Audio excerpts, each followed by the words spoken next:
Bismillahirrahmanirrahim. Assalamualaikum warahmatullahi wabarakatuh. Alhamdulillah rabbil alamin. Wassalatu wassalamu ala asrafil anbiya wal mursalin wa ala alihi wa sahbihi ajma'in. Kaum muslimin dan muslimat rahimani wa rahimakumullah. Siapa di antara kita yang siap hidup sendirian? Tidak ada teman, tidak ada tetangga, tidak ada siapa-siapa. Kita yakin tidak ada di antara kita yang bisa dan sanggup untuk hidup sendirian. Pasti kita hidup bertetangga.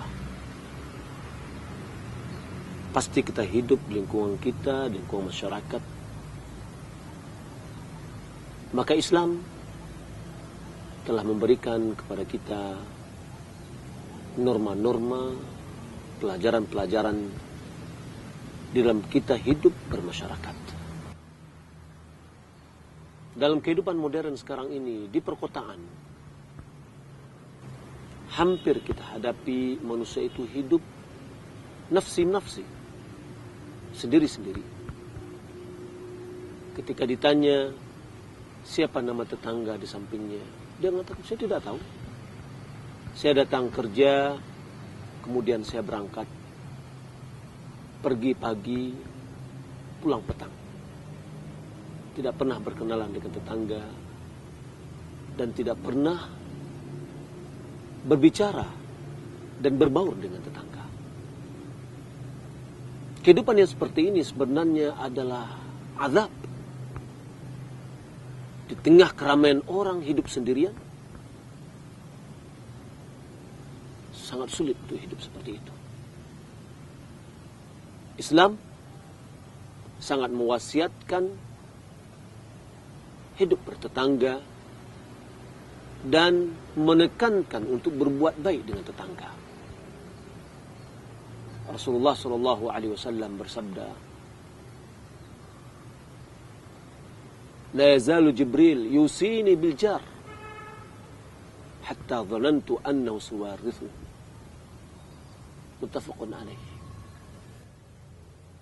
Jibril selalu mengingatkanku, mewasiatkanku untuk berbuat baik dengan tetangga. Sampai aku mengira bahwa tetangga itu akan mewarisi tetangga yang lain. Begitu pentingnya hubungan tetangga dengan tetangga. Sehingga Rasulullah SAW memberikan indikasi keimanan. Tidak beriman seseorang jika tetangganya tidak selamat dari gangguannya. Wallahi la yu'min, wallahi la yu'min, wallahi la yu'min. Qalu wa man ya Rasulullah? Qal alladhi la ya'manu jaruhu bawa'iqah. Demi Allah tidaklah beriman. Demi Allah tidaklah beriman. Demi Allah tidaklah beriman. Para sahabat bertanya, siapa ya Rasulullah? Kata Rasulullah, orang yang tetangganya tidak selamat, tidak aman dari gangguannya.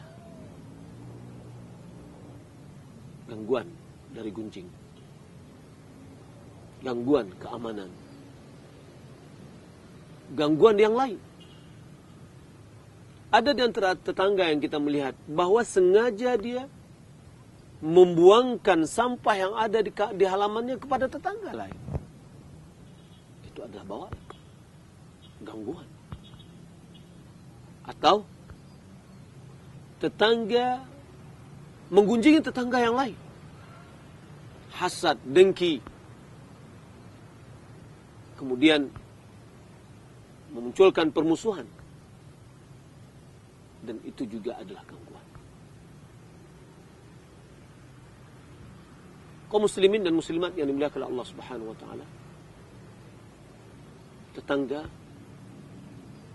hendaklah kita muliakan. Tetangga hendaklah kita bantu. Sampai Nabi SAW mewasiatkan kepada Abi Dzar. Kata Nabi SAW, "Idza tabakht fa'akthir maraqah." Jika kamu memasak, banyakkanlah kuahnya dan bagikanlah kepada tetanggamu. Subhanallah. Jika kita membuat makanan, jangan lupa tetangga kita. Kita beri walaupun barang sedikit. Kaum muslimin dan muslimat dimuliakan Allah Subhanahu wa taala. Di dalam pertolongan kita mesti memberikan pertolongan karena itu adalah hak tetangga.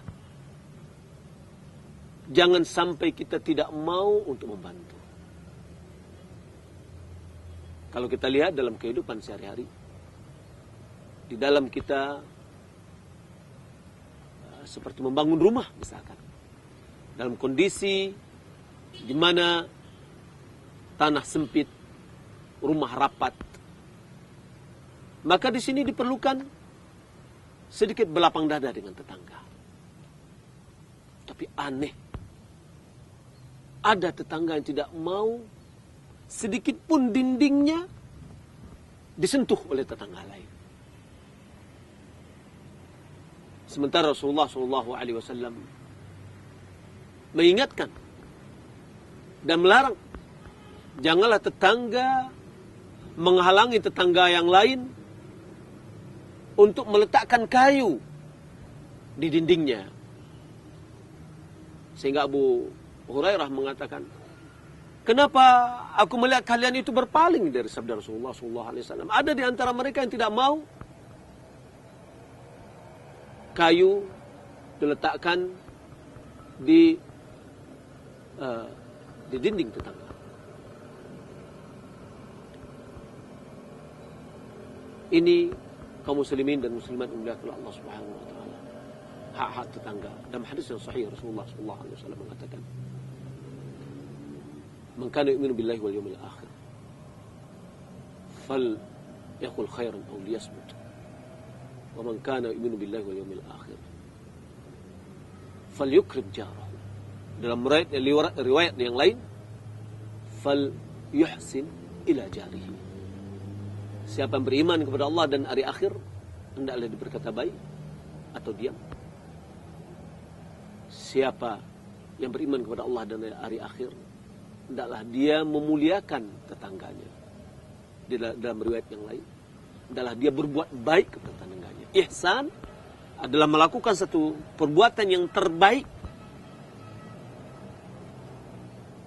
Kaum muslimin dan muslimat dimuliakan Allah Subhanahu wa taala. Tetangga, ada tetangga dan dia adalah karib kerabat kita. Kemudian dia adalah muslim, maka dia memiliki 3 hak. Hak tetangga, hak muslim, hak saudara. Ada tetangga, dia adalah orang jauh dari kerabat kita, tapi dia adalah seorang muslim, maka dia memiliki 2 hak. Hak tetangga dan hak sesama muslim. Ada tetangga adalah tetangga orang kafir, non-muslim, maka haknya adalah hak tetangga. Coba kita lihat Rasulullah SAW memuliakan tetangganya. Ketika itu tetangganya adalah orang Yahudi. Ketika anak orang Yahudi yang tetangganya itu sakit, beliau kunjungi, beliau datangi. Hak tetangga. Subhanallah. Sangat indah akhlak Rasulullah SAW. Sangat indah akhlak yang ditanamkan oleh Rasulullah SAW. Kalau seandainya tetangga kita non-muslim, jika dia sakit, kita datang.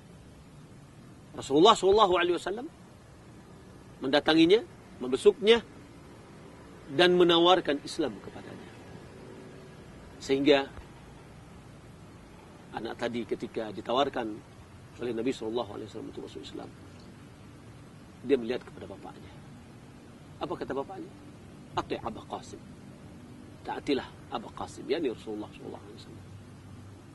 Yang akhirnya dia masuk Islam, dan Rasulullah SAW memuji Allah Subhanahu wa taala, di mana Allah Subhanahu wa taala telah menyelamatkan dia dari api neraka. Kaum muslimin dan muslimat yang dimuliakan Allah Subhanahu wa taala, hak tetangga adalah kita jaga. Jangan sempat kita mengganggu tetangga kita. Jangan sempat kita menyakiti tetangga kita. Tapi hendaklah kita muliakan, kita hormati, kita jaga, kita berbuat baik kepadanya. Apalagi tetangga itu memiliki hak-hak yang lain, seperti hak karib kerabat dan hak seiman. Mudah-mudahan saya dan Anda sama-sama kita menjaga tetangga kita, menjauhkan tetangga kita dari gangguan kita, sehingga kita termasuk orang yang beriman. Wassalamualaikum warahmatullahi wabarakatuh.